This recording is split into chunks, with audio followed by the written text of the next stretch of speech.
Thank you, everyone. We're going to move into the next phase of this conversation. I'm delighted to be able to introduce Anne Galloway, who will lead and moderate this discussion.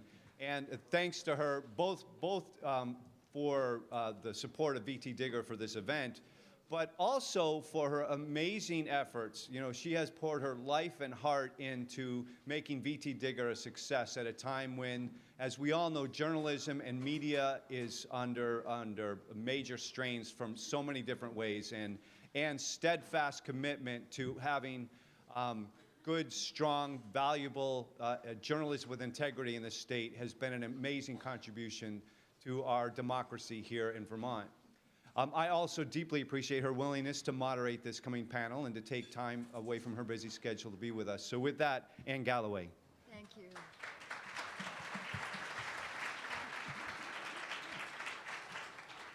Well, thank you all so much. This panel has some amazing folks who know an awful lot about Act 250 and how it affects their businesses and how they operate in the world. Our format today opens with each panelist offering 90-second remarks. Following the 90 seconds, yeah, and we're going to keep to that, right, Teresa? Following the opening remarks, each panelist will take the lead on one question from me, ending with a lightning round where each panelist will quickly list their top issues regarding Act 250. Following the discussion, there will be 15 minutes, and we really do mean we'll get to this, 15 minutes of Q&A, okay? So here we go. I'm going to introduce the panelists. We're going to start with Kathy Beyer on the end, who is the Vice President of Development for Housing Vermont. She's worked in the real estate and community development industry for over 25 years, and she holds a master's in public administration from the Harvard Kennedy School. Bob Duncan, who is closer to me here on the right, remembers Dean Davis campaigning for governor in 1968 as a proponent of statewide land use regulation, a graduate of Pennsylvania State University and a founding principal of Duncan Wisniewski Architecture in Burlington, established in 1985. His first exposure to the Act 250 process was in 1984. His firm has experienced the entire gamut of the process, including lengthy appeals. Mark Delaney in the center is the Chief Mountain and Corporate Matters Officer at Smugglers Notch Resort. He's been employed at Smugglers since 1978 and is responsible for planning, permitting, environmental compliance, construction management, and mountain operations, among other duties. He has led the resort's Act 250 work since 1987. He served on the Town of Cambridge Planning Commission, the Conservation Commission, and was a longtime member of the Lamoille County Planning Commission Board of Directors. Jeanne Morrissey, to Kathy's right, is the president of JAMorrissey, Incorporated, a general contracting and construction management company headquartered in Williston, Vermont. Ms. Morrissey has managed a variety of project types, sizes, and contracts over 37 years as both a contractor and in her early career as a public works engineer. Jeanne is a graduate of the University of Vermont and a licensed civil engineer in Vermont and California. All right. So we are going to start with Jeanne. Jeanne, would you trade more stringent protections for the public? Sorry. Oh, sorry. Darn. Now you guys get to talk again. Okay, 90 seconds. Kathy, opening remarks. Sorry about that, guys. Thanks, Anne. So, as you've heard, I'm a real estate developer. I'm a nonprofit real estate developer, and I believe that the question each community in Vermont needs to ask simultaneously is, where should we conserve our land and our natural areas, and where should Vermonters live and work? Too often, the first question is answered. Let's face it, it's the easy one. We all feel warm and fuzzy when we drive past and see the sign, "This land is conserved forever." I think at its core, Act 250 does try to answer both questions, but on a project-by-project basis and criteria by criteria. It's the best that we have, but it does not allow for a broader vision of a project in the context of the community. So I think a lot of what today is about, and you've already heard some of that, is a reflection on the planning and regulatory tools that are in place now in place now as compared to 1970. And in that context of very robust community planning and a much changed state permitting process at the Agency of Natural Resources, what is the appropriate role for Act 50 today to help us answer both questions? Thank you very much. Mark is next. Hi, I've been working with Act 250, as Ann noted, since 1987. I was mentored by Ed Stanek, who guided me very well over the years. Thank you, Ed. But I have to say, and maybe it's a function of my advancing age, but I miss the simple days when an application was only a couple pages long. You could write your own criteria narrative. You didn't have the 25-page Schedule B one-size-fits-all form to deal with, and the fees were a lot less. I think Act 250 should be the first stop on a project's path through the regulatory process, not the last. I think the applicant should be able to present conceptual plans and enough evidence to support positive findings on select or all criteria. I think the parties should be gotten on the record. I think the big picture issues should get settled, and then issue a permit conditional upon the receipt of the A&R technical permits. This way the applicant can make changes if needed before they are fully vested in the costly engineering required for the technical permits, and can have some surety that the project will move forward. All the A&R technical permits these days include some opportunity for public comment or interaction and give the parties an opportunity to participate. Act 250 has had many positive benefits to projects I've been involved with over the years, and a lot of that occurred when life was simpler. Thank you very much. Jeanne? So essentially, my experience with Act 250 is working for a lot of owners that have experienced a lot of impacts. That is in the healthcare sector, the manufacturing sector, the business service sector, the affordable housing sector.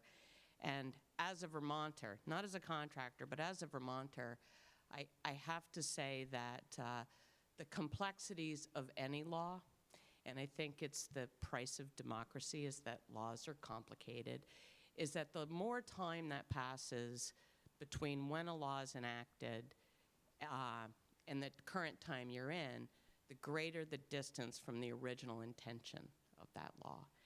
And my hope of what comes out of today is that the collaboration of the folks in this room, some of the follow-up, and the work with the legislature and with the board that results in 1 or 2 or 3 or 4 small but bold but courageous but simple outcomes that assist that something happens, something small, good, perhaps a shift in the paradigm. And I also want to give a shout out not just to the lawmakers but to the staff. I would like to see every public employee who has to serve in the issuance of permits and in the reviews who's being asked to go faster to be supported, because as a former public employee, I said, you know, these are the folks on the front lines that actually this group might want to be talking to about how do we make things better, how do we make things more efficient, are the people on the front lines. And the last thing I just wanted to point out is that on the cover of this pamphlet, I did notice it says Act 250, protecting Vermont's environment, promoting economic prosperity. I do think if that linkage is to be real, then we should really be talking about how to link it up, because I would like to see an economy that, as Diane mentioned, we can all, that everybody can enjoy this state. And I wonder what it would read like: promoting Vermont's environment, promoting economic prosperity. Thank you, Jeanne. Bob? Thank you, Ann. When I was asked to serve on this panel and to think about what Act 250 meant and its importance to the landscape and the development of this beautiful state, I was immediately reminded of the opening paragraph of Charles Dickens' The Tale of Two Cities, which probably most of you have read or may be familiar with. I was surprised to learn that it's the second most popular book in the world. And I'll just read you that first paragraph because I think for me it epitomizes a lot about what Act 250 has become and what it is. It was the best of times, it was the worst of times. It was the age of wisdom, it was the age of foolishness. It was the epoch of belief, it was the epoch of incredulity. It was the season of light, it was the season of darkness. It was the spring of hope, it was the winter of despair. We had everything before us, we had nothing before us. We were all going direct to heaven, we're all going direct the other way. And so in my mind, Act 250 represents a paradox, which is what that paragraph, of course, is all about. And it's necessary to frame the parameters by which we plan land use development in Vermont. It is unnecessarily complex and in some ways redundant and overlapping of local and regional planning, part of what Kathy was alluding to. So in Dickensian terms, what I would say is the good thing about Act 250 is that it slows down development. And the bad thing about Act 250 is that it slows down development. And so I think the starting point of discussion for the future of Act 250 is how do we reconcile the good and the bad into a unified whole that does more than slow the process of development, but rather improves the process of development and support the vision we have for our future. And I brought a show and tell with me just to sort of exemplify that. So this is the total application for the Plainfield Health Center in 1977. That's how thick it is. And in 2007, we built an addition to the Plainfield Health Center, and this is the application. And I know a lot of things changed over time. There wasn't any stormwater regulation in this application, and there certainly was in this application. But for me, that's a good visual that shows that things have changed to a point that's harder, it's much, much harder to go through the process and to prepare for the process. Thank you. Thank you very much. All right, now we'll get to the questions. Jeanne, would you trade more stringent protections for the public values captured in the Act 250 criteria in return for more certainty, for a more efficient process? So the entire question of reduction of protecting the environment, I think is a little bit misplaced. I think that, you know, again, listening to some of the horror stories, and as Bob says, the good that has come, and thank God for Act 250 and many of the blessings to our environment, and what would we have done without it, doesn't necessarily mean that we can't begin to revisit what does it mean to meet to look at in a more broad sense, that we don't have to sacrifice the environment for a more certain process. We don't have to sacrifice the environment for a more efficient process. I think what we do need to do is look at how do we have a more efficient process?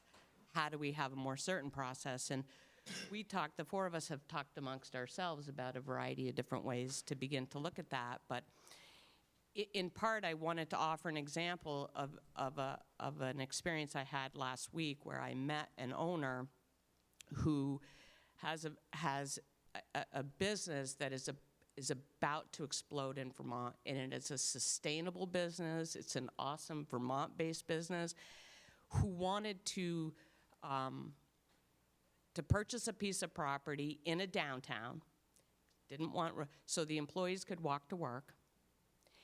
And 11th hour, and I wasn't involved in the initial details, I'm just getting involved in this now, but it was subject to Act 250 because of a previous subdivision of the property, and looked at the time frame, and now an alternative site is being pursued because it won't be subject to Act 250.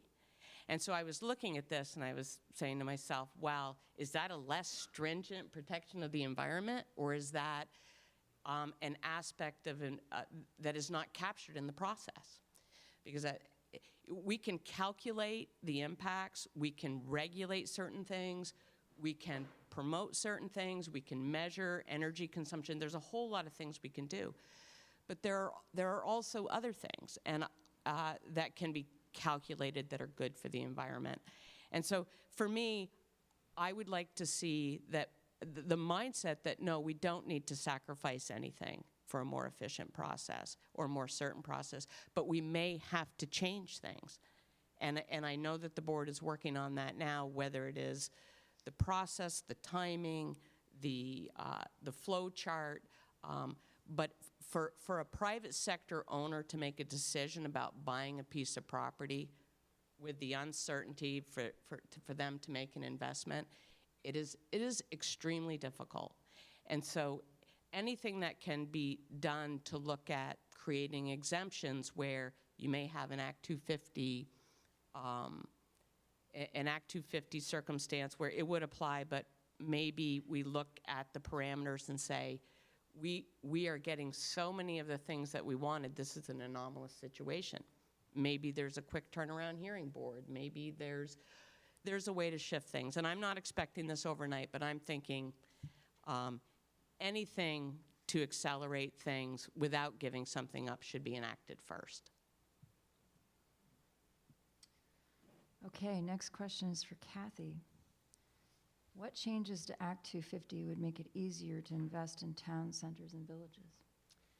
So as a residential developer and as a developer who spends a lot of time in downtowns, I can tell you that the exemption for priority housing in designated downtowns and neighborhood development areas is working, and my company benefits from it often.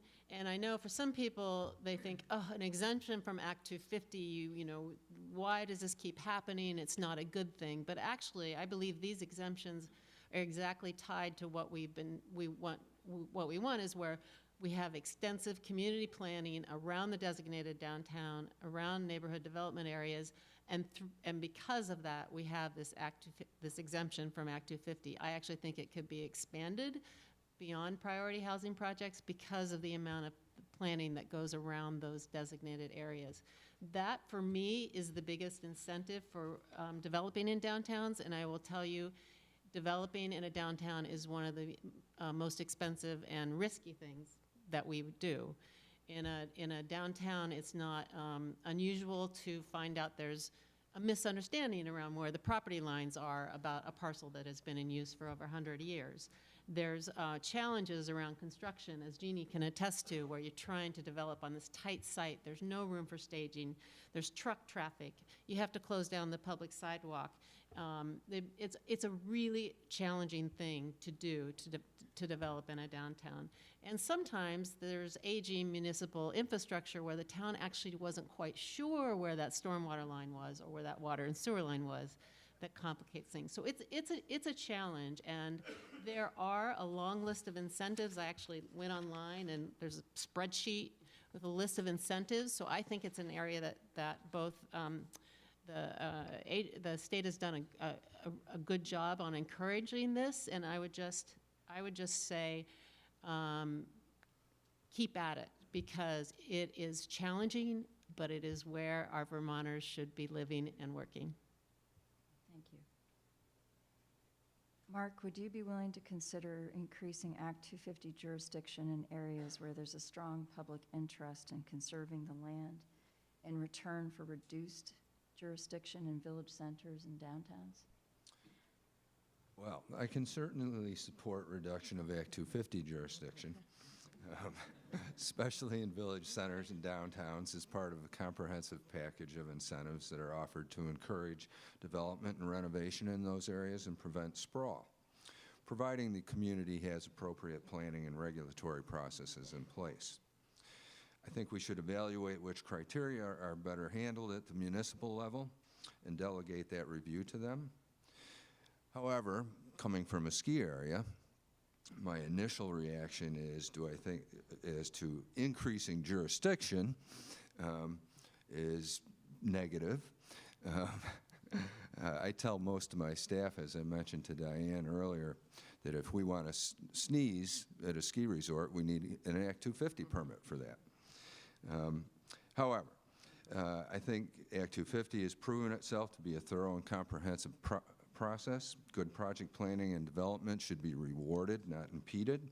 And we can't expect every project to belong in an existing downtown or village center. That being said, I think the jurisdictional triggers should be examined. A lot of the inappropriate development that takes place out there, I think, is happening beneath the 1 and 10 acre thresholds. And in particular, the cumulative effects of those projects not being covered by Act 250 is not being taken into account. I recently had an opportunity to read some comments put together by David Mears, who advanced the concept of critical areas, and I think that's on the right track. I think we also need to be mindful of the economic impacts. The Act 250 process, as Bob alludes to, has been becoming more and more expensive and time-consuming. It's difficult for individual landowners and entrepreneurs to navigate on their own. And I believe that ultimately works against Vermonters. It favors corporate entities with deep enough pockets to hire the required consultants and attorneys. I believe that a strong economy, which is possible with some growth in development, is a cornerstone of environmental protection. I think also the matter of redundancy in our state and local land use regulatory processes has to be addressed. It's inordinately time-consuming, not just for applicants, but for the interested parties, for the regulators. It's costly, and it's allowing multiple bites at the same apple. And by the way, I do think that ski resorts should be eligible to receive growth center or village center designation.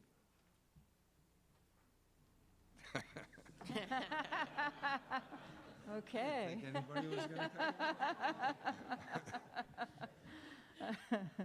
come? On that note, Bob, has Act 250 had a positive impact on your projects? Have there been some negative impacts, and what are some examples besides the Plainfield Center? Yeah, and that actually wasn't a negative impact except for time and effort to produce the application. In my practice as an architect, probably the minority of our projects are subject to Act 250. So my experience in terms of impact on them is limited. Every project we approach, we do the best we can to balance budgets, balance clients' needs, zoning regulations, Act 250 regulations, and so on. So when we get to the process, we've never actually had an application changed under Act 250 or any project changed for either the better or the worse as far as the application process is concerned, because I think we strive to do everything that all of the rules and regulations require of us. Having said that, I'm familiar with some Act 250 applications that I think have been impacted positively. The one that comes to mind for me, and many of you may remember it, especially if you're from northwestern Vermont, is the Pyramid Mall application in Williston in late 80s, and I'm grateful that didn't happen, and I think that's largely a result of Act 250. At the same time, I'm not really sure that the development that succeeded it is dramatically better, but that's a different conversation. But the negative impacts of Act 250, I think, have to do with the application process itself.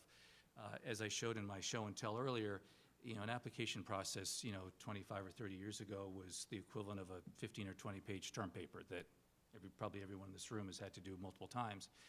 And now it can easily be 10 or 15 or 20 times that. I mean, it's not unusual to have 200, 300, 400 page applications to Act 250.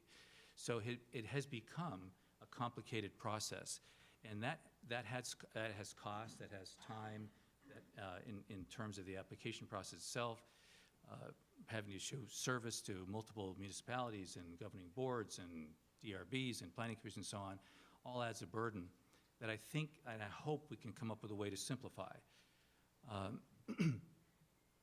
In addition, the law itself is relatively complex. I think maybe there's some ways to simplify that because there is a lot of overlap with local zoning applications. And there are municipalities in the state that have very little in the way of zoning. There are municipalities in the state that have pretty good zoning ordinances that actually cover almost all of what Act 250 covers. Burlington is an example of that with its criteria for a zoning application. Much of the Act 250 application, if you had to do one in Burlington, most times now you don't have to, there's a lot of redundancy there, and therefore it seems like it's just a waste of time. The biggest negative impact for Act 250, and I think we need to figure out a way to address this, I don't want to diminish anybody's opportunity to appeal, but the appeal process can be just downright onerous. It's expensive, it takes a lot of legal time, it takes a lot of time. We've had one project that went years because the environmental court does not have any time limits or any constraints. The judge rules when the judge rules. And so one project that we had that was actually through Housing Vermont in Woodstock was years and years in the appeals process. Another one we had in Burlington about 15 years ago didn't go that long in the appeals process, but the negative impact that it ultimately had was on the quality of the buildings that got built. So we had to exchange essentially legal fees for building materials. So whereas we would have had more durable building materials, the length of time that it took, the cost of legal fees basically come out of the project budget. So if a project has a budget of, pick a number, $5 million, and if the appeals process costs $200,000 to get through legal fees and time and inflationary costs, then that $200,000 comes from that $5 million. So the project, even though it will still comply with Act 250, there are things that happen that make the building maybe not as durable, maybe not as long-lasting, and I think that's a really serious implication to think about for our environment itself. Well, you guys are great. I mean, we're now at 10:26. We're ahead of schedule, so I think we're going to have plenty of time for Q&A. And I think we've got an eager audience here. So let's go on to the lightning round. We've got 60 seconds or less to list your top issues pertaining to Act 250. We're going to start with Mark. Okay. I think the criteria need to be looked at because I think technical permits from A&R have superseded some of the criteria. We could eliminate some of them perhaps or change them and streamline that. I'd like to see a little more consistency between districts, both administratively and in terms of commission behavior. I think we need to strengthen commission training, and I think we need to support better staffing levels. I think we could look at ways of developing better ways to integrate A&R, VTrans, Department of Ag, historic preservation into the Act 250 process. I think we need to be able to speed up review times, set some time frames, and enforce them to create some better predictability. Did I use up 60 seconds yet? I can I don't keep know. going. That's Tracy's job. How about on appeals? I think we should be placing the burden of proof on the appellant, whether that be the applicant or the opponent. Lastly, I think we got to look at criterion 10, local and regional plans. I think those documents tend to be too vague and aspirational at times. I think they need to be implementable, perhaps rolled into municipal regulations in order to be meaningful within the Act 250 context. Thank you. Jeannie?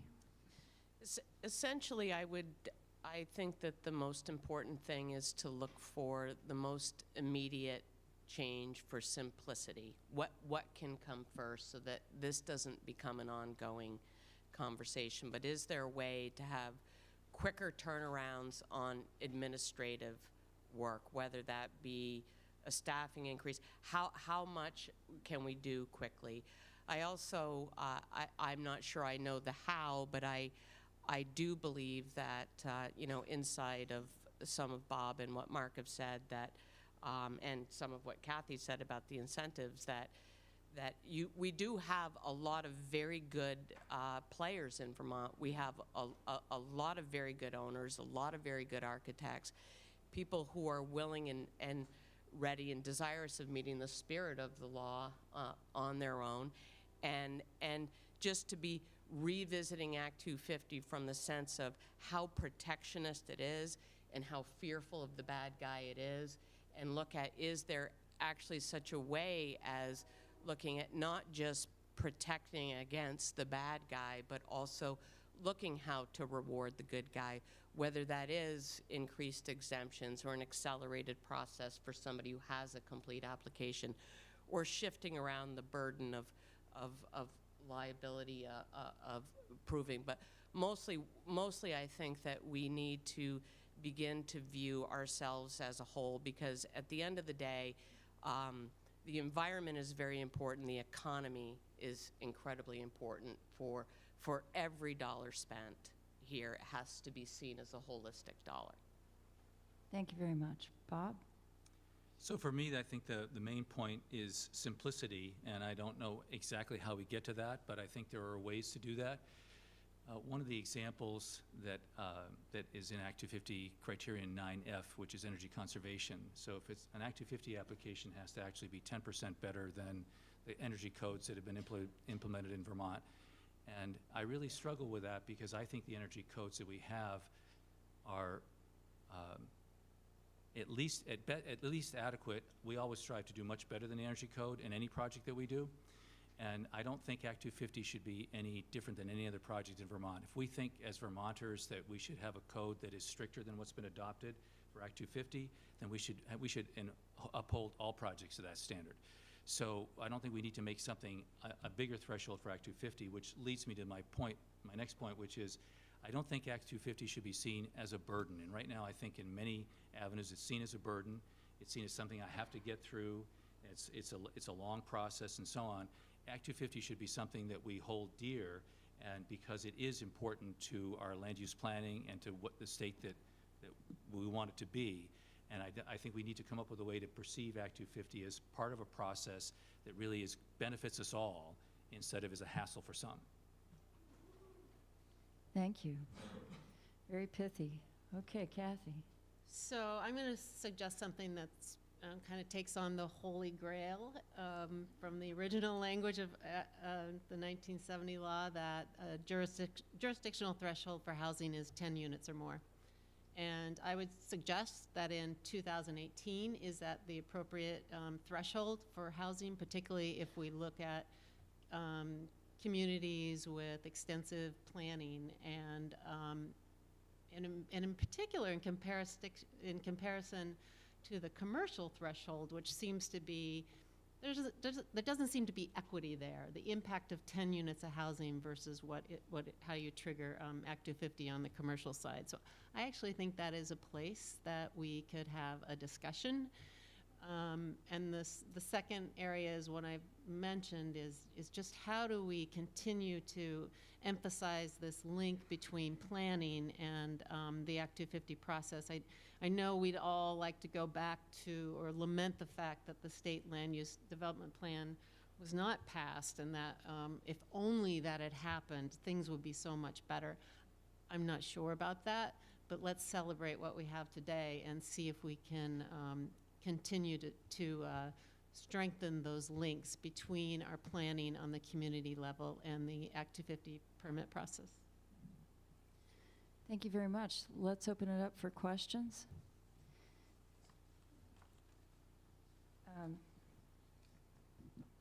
Anybody? Okay.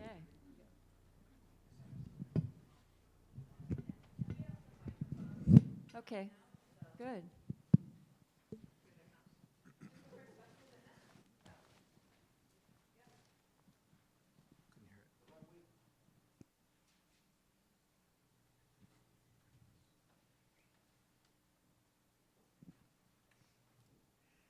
Annette Smith, Vermonters for a Clean Environment. A number of you have talked about community level planning, and I want to share with you an observation from my town of Danby and what's happened in the last decade. And I've come to appreciate more of a regional and state level review process as a result of it. The town has a village center designation. It is a historic village, was where Pearl Buck decided to settle in her retirement years. And after she died, someone bought all the houses that she had bought and fixed them all up, looked like a movie set. There used to be, and I call it what used to be now, 2 operating inns, 3 antique stores, a general store, and a couple other stores. At the same time, over the last decade, as these businesses were in operation, we had a grandfathered gravel pit that then started blasting and then added crushing and turned into a quarry and an asphalt plant. And so homes have been damaged. There's asphalt fumes in the middle of the night, and I've heard stories of people having to leave the antique store. And because of the blasting, it's now under Act 250. And if you go to Google Earth and look, you can see the huge impact on the land right next to our village center. Now we have no operating inns, no operating businesses, the general store closed. It's a very good case study of what happened. Now, of what can happen even when there's Act 250 involved. On the municipal level, when we were doing our town plan in 2015, the applicant for the quarry was seeking an amendment, and he came to every meeting, and so did the neighbors. I was reprimanded in a letter from the chair of the Planning Commission for using the word encroach. I said that the quarry was encroaching on the village, and that was a bad thing to do. So what I've seen is that when you get down to the municipal level, you can have people who are friends, and they're going to support their friends. And yes, this quarry is providing some jobs. Nobody really knows how many. But how do we get at this, some people call it the good old boy network, that is still very prevalent in so many towns and not necessarily achieving the goals that we are talking about here? Who wants to take that question?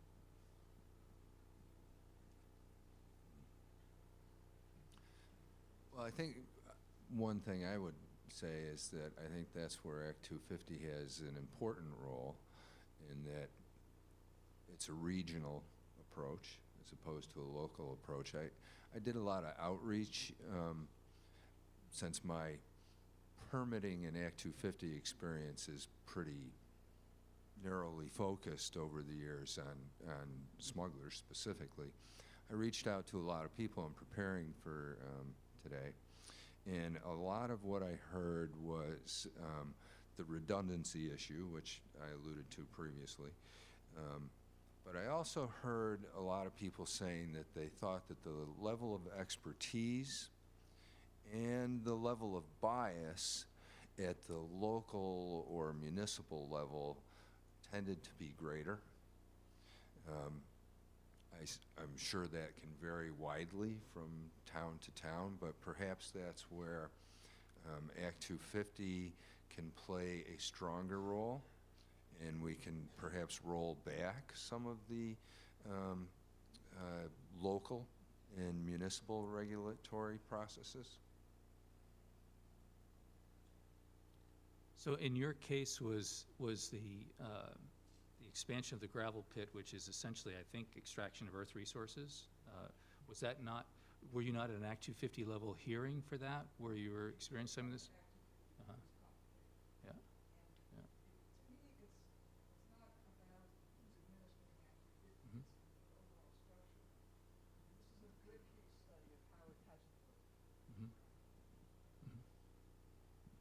Mhm. Well, this is something that did ultimately come under Act 250. However, that original operation is grandfathered. It has no limit on its permit. It can blast and extract forever, right next to our village center. And the quarry owner is now, I think, the owner of one of the historic inns. His mother owns the store that just shut. So it's an increasing sort of creep of the lack of the vision of village centers and a healthy economy. So yes, it has been through Act 250 with permit amendments, but it has only enabled the expansion of the operation with some conditions. Did the original operation precede Act 250? The original operation was a grandfathered gravel pit. Huh. So that's the governing That's the part rub. of it. Yeah. Yeah.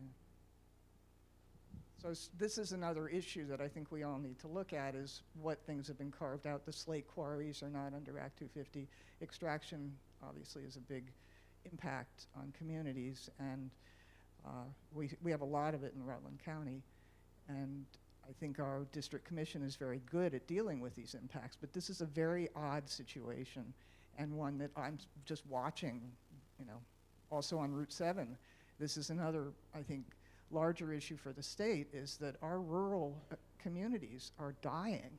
We used to have all kinds of businesses along Route 7 right there in Danby and Mount Tabor. Virtually all of them gone now. So the sorts of things that people, tourists would come to Vermont for, to see, this is Vermont, you know, the gift shops, all these things, they don't exist anymore in these rural areas. And it's happening all over the state. It's probably an example of, we've been talking about the areas where Act 250 might be able to do less, and there's obviously places where it could still do more. Is that part of the conversation, is both ends of the spectrum, and every specific story brought into the conversation, I think, helps illuminate what should be thought of. We have a question from Amy in the center here. Thanks a lot. I'm so grateful for your input. I listened to your top issues, and a lot of them are focused on how we can ease restrictions on development. And I think the real question for me is, what are the environmental resources of statewide significance that you think could use more protection? I think there's been some conversation around sub-jurisdictional impacts. That's one of the big things we're struggling with, is how to address those. So I would really appreciate hearing from you all. What are those environmental resources of statewide significance where you would be willing to see more environmental protections in place?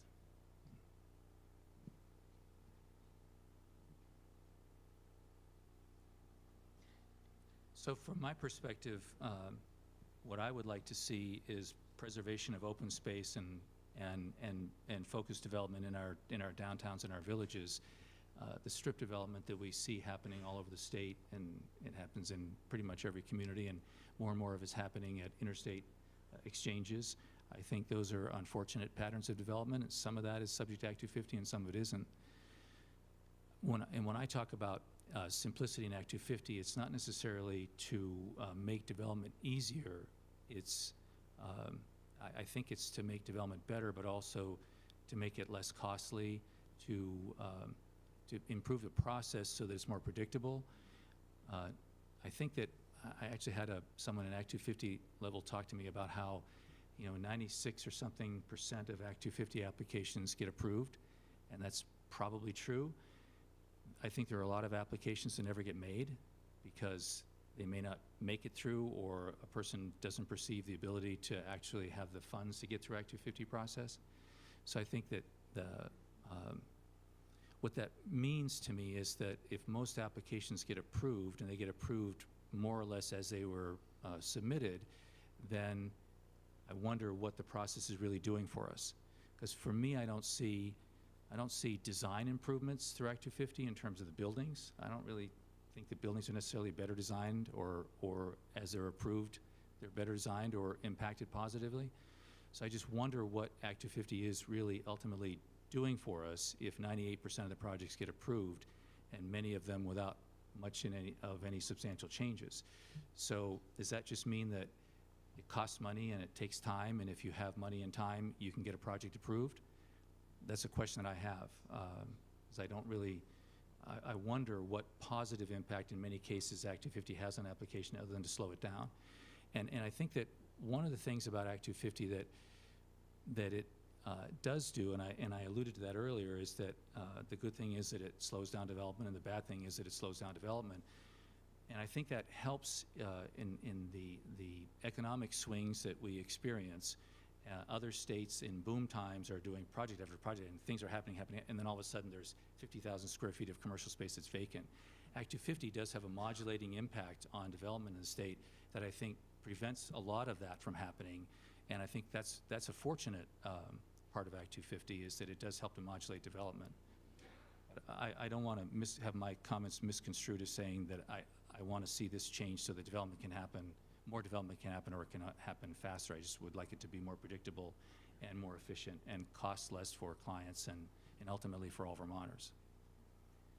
Amy, your question is around how Act 250 could help preserve areas of statewide significance, natural areas of statewide significance.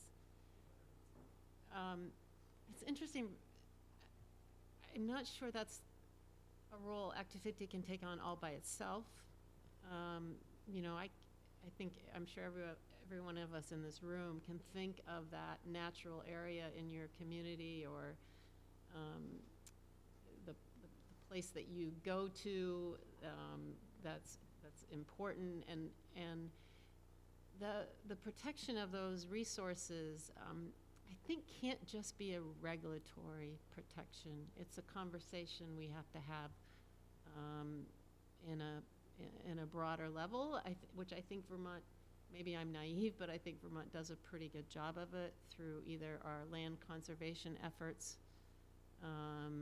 through in part through some of the jurisdictional thresholds around Act 250 and developing above 2,500 feet of elevation. So I guess I would just say I think that's a bigger question than Act 250 alone can protect. And I just wanted to be clear, with the exception of the notation about the stretch code, where it does make sense to me also that we have one energy code in Vermont, not a more stringent energy code for Act 250. Other than that, I don't see, and I hope I didn't misspeak, a need for less stringent requirements, just more promotion of the efficiencies and the risk-taking and the decision-making moments in the process. Again, not to have a project be less, but to be less expensive. And I guess I agree somewhat with Kathy that I see the promotion of the improvement of the natural landscape, because in every facet, on the municipal level, you know, in all the local community land trusts and through public-private partnership and through everything that's happening with the farms, I think it's we just have an ongoing conversation about the environment, the economy, the community, the Vermont that we live in. I mean, I feel like inside of our work, everybody is stretched to the max, just trying to make what's happen. I think the consciousness of everybody involved, that's probably the greatest impact of Act 250, I would say, as a collective people. Vermonters are much more aware for all the reasons that Bob indicated. One specific area that I think could be addressed, and some of the A&R folks here may be able to comment on this because it may already be, but that's in terms of a landscape scale impact. I think wildlife travel corridors are one that we could and should be looking at. Thank you. Looks like we've got two questions here. Sure. I think she had one. Hi, my name is Lonnie Raven, and there's two things where I see Act 250 going towards, and I would like to get your comments on that. And I think those two things are going against the idea of simplification and shortening the process without sacrificing quality. And one of them is the electronic submission that Act 250 is going towards. What I've seen that means is that an application can be thousands of pages long, and you can submit it electronically. It's not a problem. And I've seen that happen. And I'm wondering, how can staff even review those thousands of pages? You know, Jeanne, you were talking about, you know, more staff, and if the applications are thousands of pages long, there's no way that anybody can meaningfully review that. So, like, what's the point? The second thing is, if I'm mistaken, please let me know, but something I heard is that Act 250 is going towards not accepting an application until all the stormwater and A&R permits have been approved. That would lengthen the process. Instead of 3 5-month-long processes going on concurrently, that would make each one go serially, and that would really lengthen the process. If I'm mistaken in that, please let me know, but that's what I heard. So I wanted to know, A, is that true, and B, what do you think about that? Thank you. Jump on that.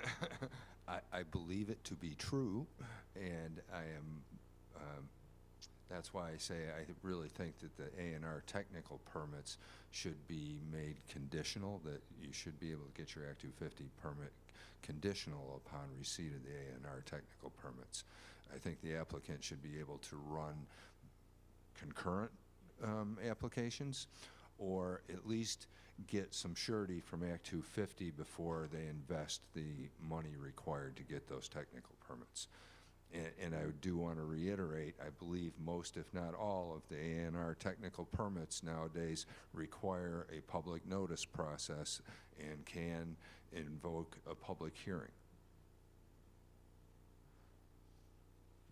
I hadn't thought about the electronic submission as being a limitless flow of paperwork, but it did occur to me when electronic submission was mentioned that it would sure cut down, no pun intended, on the number of trees that have to be cut down to file an Act 250 application. So I saw that as probably a positive benefit, but I didn't think of it in terms of whether a human being could actually process that application.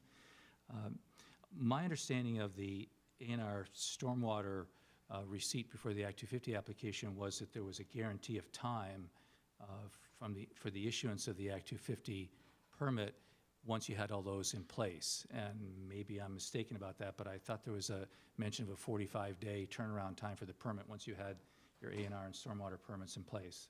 I may have been mistaken when I heard that. That was on a recent conversation, but someone here might be able to answer that better than I could in terms of the timing of it. I thought that was the trade-off. But I completely agree with Mark in terms of making the permit process understandable and easier to get to a certain point with conditions for those detailed permits later. It's true that a lot of people involved in administration of Act 250 don't understand the cost implications of what it takes to file an Act 250 application, and especially all the engineering that's required. As a little backdrop story, the Act 250 application until recently had something called a res check or a com check analysis for energy conservation. And ComCheck program, I did quite a bit of research on this because I couldn't make it work.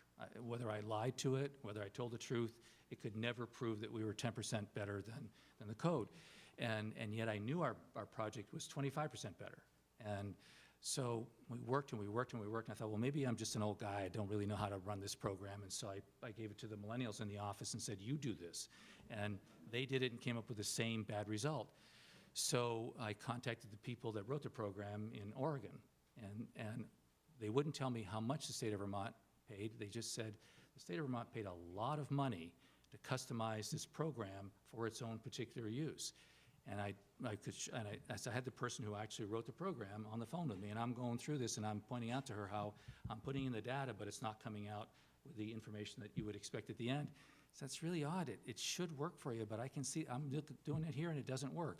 So many conversations later, I'm speaking with people in Montpelier and explaining to them that this doesn't work. And they said, well, other people seem to do it. So I call up the Act 250 administrator, and he says, well, I'll send you a copy of one. Well, I get this handwritten copy from this person, and all these boxes were checked, handwritten, but there was no program. There was nothing spit out of the computer saying they complied. And the coordinator said, well, I got this piece of paper, and they checked the boxes, and so my box is checked, because I got this piece of paper that said they comply. So there's an example of somebody complying with an ordinance that, or a portion of the law that they actually weren't complying with. The coordinator accepted it because they signed a box saying we comply, and I spent hours and hours and hours trying to get a building to comply. We eventually went to Efficiency Vermont. They ran it through a completely separate program, demonstrated it was 25% better than code. The coordinator accepted that as proof that it was 10% better than code. So an example of maybe something that could be done differently. We've had that same experience, Bob. You're not alone. Yeah. Brian, did you have a question? Yeah, Brian Shoup with Vermont Natural Resources Council. Several panelists have mentioned a frustration with the appeals process, and that frustration isn't just limited to applicants, I'd say. And I'm wondering if each of the panelists could contrast the current appeals process with the process under the Environmental Board, and maybe identify what you consider the strengths and weaknesses of each of those?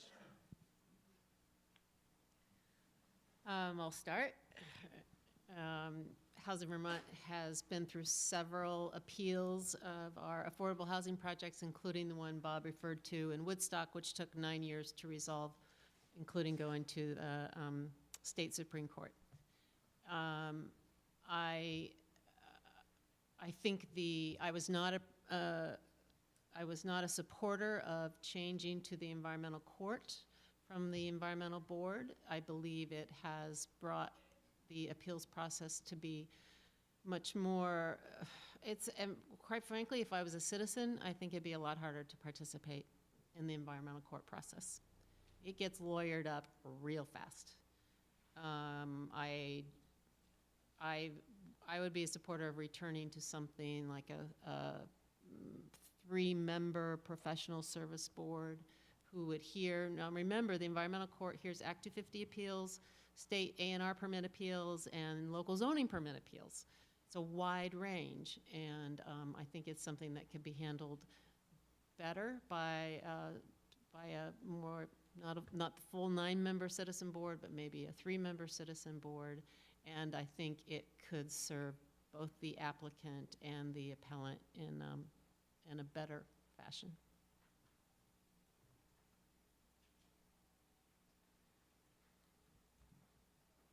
My experience has been with the environmental court, and that's where my frustration has been. So I think if there's a way to, as Kathy alluded, to do some other means, the environmental court to me is not the best way to do it, because it is, to me, very time-consuming and doesn't seem to have any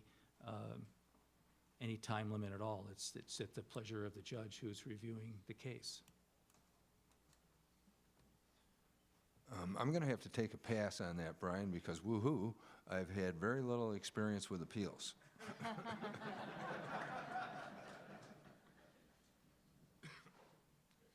My question has to do with the alleged redundancy of the Act 250 program with reviews done by A&R and with the towns do. But a little bit of a fact to it, I worked for the program. I think Ethan Allen was the chair of the environmental board for Act 250. And in the 1990s, we did an effort to drill down into finding out, well, how much development and subdivision in Vermont is actually subject to Act 250. In 1990, our best estimate was only 40% of all development and subdivision in Vermont goes through Act 250. My guess is it's a lot less now. My guess would be maybe 25–30% of all development and subdivision go through Act 250. So the question is, are we really looking at the right forum here to evaluate improvements for the future? But here's my question about redundancy. People may be aware that Act 250 has always had a role in being the fail-safe mechanism to see if the A&R technical permits were providently issued. And I look back and say, in the very, very rare instances where the commission rebutted the presumption, it was for the public benefit. I think of Hawk Mountain. I think of Trapp Family Lodge Incorporated, where they're going to discharge into the Waterbury Reservoir from a wastewater treatment plant. I think of the District 2 Commission, which rebutted stormwater permits down at Stratton Mountain. And there are other examples. Not a lot, but there are some. So first of 2 questions, is anyone aware of any analysis that has been done whether or not that was for the public benefit, to the extent that now throwing that out and simply relying on A&R permits would be a loss for the public interest? And the second question is the quality of local reviews. Title 24, Chapter 117 enables municipalities to do planning and adopt and implement zoning and subdivision bylaws. To my knowledge, there's never been a quality check. There's been study after study of how is Act 250 doing, but I'm not aware of any objective analysis by either the legislature or anybody else as to the quality of the review of all those towns under that enabling legislation. So here, if we're about to say, let's reduce Act 250 jurisdiction, let's eliminate some of the criteria, the serious concern is throwing the baby out with the bathwater, because we really don't know what we're going to lose from that fail-safe mechanism looking at A&R permits, and secondly, what really is the quality review of local review. So my question is, are you aware of any reviews that have established the quality of local review processes? And secondly, what do you think about the loss of that rebuttable presumption function by Act 250 commissions? I think the loss of the rebuttable presumptions, that is a function of changes, of the times they have changed. In the days when we saw Act 250 commissions challenging A&R permits, those A&R permits were a lot less robust, I think, in terms of the engineering that had to go into them in some cases. There was fewer of them also, and there was not the public process attached to them that there is nowadays. So I think that the A&R technical permits are now probably more sophisticated in terms of the engineering that goes into them, both from the applicant side and from the A&R review end of things. And I think there is also an associated public process that is somewhat duplicative. So that's why I think that A&R technical permits could be considered to be something that does not need to be rebuttable within the Act 250 context. And then in terms of local review processes, I have not had a lot of experience with that in my own permitting life because I live in a town or operate in a town that does not have zoning. We only have subdivision regulations. But from what I've seen in my experience on the Regional Planning Commission, I think that you are correct. I think that there is some concern that local processes may not be as sophisticated and capable as the Act 250 process can be. But I think that is not universal. For example, and perhaps David, you might want to chime in on this, in the city of Burlington, where you have a robust planning effort, professional staff, sophisticated regulatory process, then the overlap with Act 250 may be a true redundancy. So I think it's kind of a case-by-case type of thing. Thank you. I'm afraid we're going to have to end it right there. Thank you to our panelists, and thank you all for listening.